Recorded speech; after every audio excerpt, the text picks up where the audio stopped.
ಎಲ್ಲರಿಗೂ ನಮಸ್ತೆ. ಇವತ್ತು ನಾನು ಮಾಡ್ತಾ ಇದ್ದೀನಿ ಹಲಸಿನ ಹಣ್ಣಿನ ಕಡುಬು.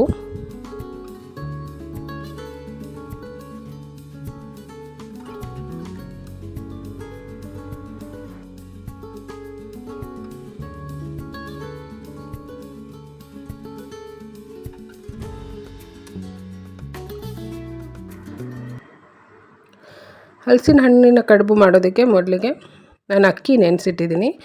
ಬೆಳಗ್ಗೆ ಕಡುಬು ಮಾಡೋದಕ್ಕೆ ನಾನು ರಾತ್ರಿ ನೆನೆಸಿಟ್ಟಿದ್ದೀನಿ. ಅಕ್ಕಿನ ಒಂದು 3-4 ಸಲ ತೊಳೆದ್ಬಿಟ್ಟು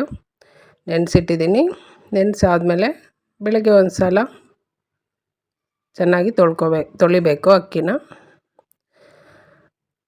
ಇದು ಇಡ್ಲಿ ದೋಸೆ ಮಾಡ್ತೀವಲ್ಲ ಆ ಅಕ್ಕಿ ನಾನು ತೊಗೊಂಡಿದ್ದೀನಿ, ಅಥವಾ ಸೊಸೈಟಿ ಅಕ್ಕಿಯಲ್ಲೂ ಕೂಡ ಮಾಡ್ಬೋದು. ಇದನ್ನು ಈಗ ಮಿಕ್ಸಿ ಜಾರಲ್ಲಿ ಹಾಕಿ ರವೆ ಥರ ರುಬ್ಕೋಬೇಕು. ಸ್ವಲ್ಪ ಉಪ್ಪು ಹಾಕಿದ್ದೀನಿ, ಒಂದು 2 ಚಿಟಿಕೆ ಉಪ್ಪು ಸಾಕು. ನೋಡಿ ಈ ರೀತಿ ರುಬ್ಕೊಂಡಿದ್ದೀನಿ. ನೀರು ಹಾಕಿಲ್ಲ, ನಾನು ನೀರು ಹಾಕದೇನೆ ರುಬ್ಕೋಬೇಕು. ಈಗ ರುಬ್ಬಿರೋ ಅಂಥದ್ದನ್ನು ಒಂದು ದೊಡ್ಡ ಬೌಲಿಗೆ ನಾನು ಹಾಕ್ಕೊಂಡಿದ್ದೀನಿ. ನೋಡಿ ಹಲಸಿನ ಹಣ್ಣು ಬೀಜ ಎಲ್ಲ ತೆಗೆದಿದ್ದೀನಿ. ಇದ್ರ ಜೊತೆಗೆ ತೆಂಗಿನಕಾಯಿ ಹಾಕಬೇಕು. ಆಮೇಲೆ ಏಲಕ್ಕಿ ಪುಡಿ ಹಾಕ್ತಾಯಿದ್ದೀನಿ. ಏಲಕ್ಕಿ ಪುಡಿ ಇಲ್ಲಾಂದರೆ ಏಲಕ್ಕಿ ಹಂಗೆ ಹಿಡಿದು ಹಾಕ್ಬೋದು. ಮತ್ತು ಬೆಲ್ಲ ಹಾಕ್ತಾಯಿದ್ದೀನಿ. ನಿಮಗೆ ಸಿಹಿ ಎಷ್ಟು ಬೇಕಾಗುತ್ತೆ ನೋಡಿಕೊಂಡು ಬೆಲ್ಲ ಹಾಕಬೇಕು. ಈಗ ಇದಿಷ್ಟನ್ನು ನುಣ್ಣಗೆ ರುಬ್ಕೋಬೇಕು. ನೋಡಿ ಈ ರೀತಿ ಆಗಿದೆ. ನೀರು ಹಾಕದೇನೆ ರುಬ್ಕೋಬೇಕು. ನೋಡಿ ಈ ರೀತಿ ಆಗಿದೆ, ನೀರು ಹಾಕದೇನೆ ಈ ಹದದಲ್ಲಿ ಇದೆ.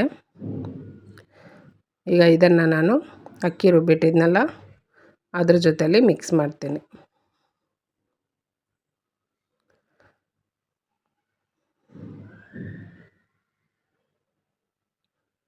ಅಕ್ಕಿನ ಸ್ವಲ್ಪ ರವೆ ಥರ ರುಬ್ಕೋಬೇಕು.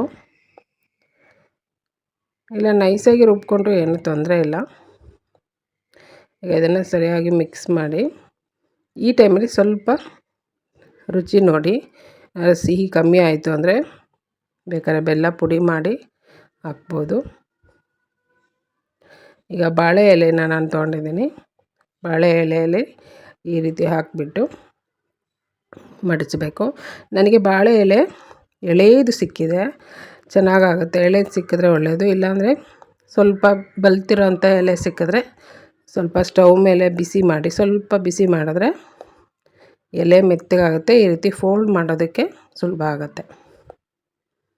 ಇಲ್ಲ ಎಳೆದು ಈ ಥರದ್ದು ಎಳೆದು ಸಿಕ್ಕಿದ್ರೆ ಬಿಸಿ ಏನು ಮಾಡೋದು ಬೇಡ, ಒಟ್ಟು ಎಲೆ ಈ ರೀತಿ ಫೋಲ್ಡ್ ಮಾಡೋದಕ್ಕೆ ಬರಬೇಕು. ಬಲ್ತಿರೋಂಥ ಎಲೆ ಹಾಗೆ ನೀವು ಫೋಲ್ಡ್ ಮಾಡೋಕ್ಕೋದ್ರೆ ಮುರಿದೋಗುತ್ತೆ, ಎಲೆ ಹರಿದೋಗುತ್ತೆ. ಸ್ವಲ್ಪ ಸ್ಟವಲ್ಲಿ ಎಲೆನ ಬಿಸಿ ಮಾಡಿದ್ರೆ ಸಾಫ್ಟಾಗಿ ಈ ರೀತಿ ಫೋಲ್ಡ್ ಮಾಡೋದಕ್ಕೆ ಬರುತ್ತೆ. ನೋಡಿ ಇದೇ ಥರ ಅಷ್ಟೂ ಎಲೆಯಲ್ಲಿ ಹಾಕಿ ಈ ರೀತಿ ಇಡ್ಲಿ ಪಾತ್ರೆಯಲ್ಲಿ ಆವಿಯಲ್ಲಿ ಬೇಯಿಸ್ಬೇಕು. 15-20 ನಿಮಿಷ ಮೀಡಿಯಮ್ ಫ್ಲೇಮಲ್ಲಿಟ್ಟು ಬೇಯಿಸಬೇಕು.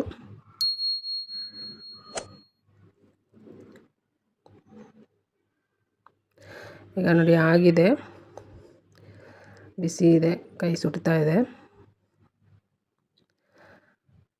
ಈಗ ಒಂದು 15-20 ನಿಮಿಷ ತನಕ ಬೇಯಿಸಿ ಆದಮೇಲೆ ರೆಡಿ ಇದೆ ಹಲಸಿನ ಹಣ್ಣಿನ ಕಡುಬು. ತುಂಬ ಚೆನ್ನಾಗಾಗುತ್ತೆ ಇದು.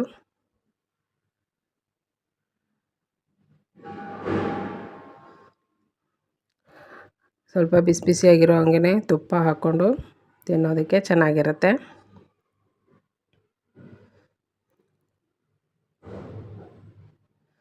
ನೋಡಿ ಬೆಂದಮೇಲೆ ಈ ರೀತಿಯಾಗಿರುತ್ತೆ. ಹೇಗೆ ಫಸ್ಟ್ ಹಿಟ್ಟು ಹೇಗೆ ತೆಳು ಇತ್ತಲ್ಲ, ಬೆಂದಮೇಲೆ ಈ ರೀತಿ ಆಗುತ್ತೆ. ನನ್ನ ವಿಡಿಯೋ ಇಷ್ಟ ಆದರೆ ಲೈಕ್ ಮಾಡಿ, ಶೇರ್ ಮಾಡಿ, ಸಬ್ಸ್ಕ್ರೈಬ್ ಮಾಡಿ. Thank you.